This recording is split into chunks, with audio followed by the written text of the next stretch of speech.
Napansin ko lately, hindi pala kailangan ng malaking plan para maging masaya ang isang araw. Minsan, sapat na yung simpleng pag-stop, paghinga, at pag-enjoy ng kahit maliit na moment together.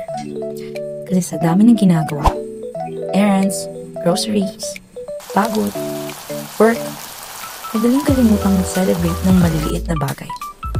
Pero doon pala nakatago yung magic. Yung tipong may biglang bibingka, at puto bongbong, may mainit na kape, at may kotse na nagiging mini resto for two. Nakakatawa pa nga kasi may dalang spoon, fork, at gloves si Drew na ngayon lang namin nagamit. Pero ayun, doon ko na-realize na minsan, the simplest pauses make the day feel full. Hindi kailangan bongga, hindi kailangan mahal. Basta kasama mo yung taong marunong magparamdam na enough ang ngayon.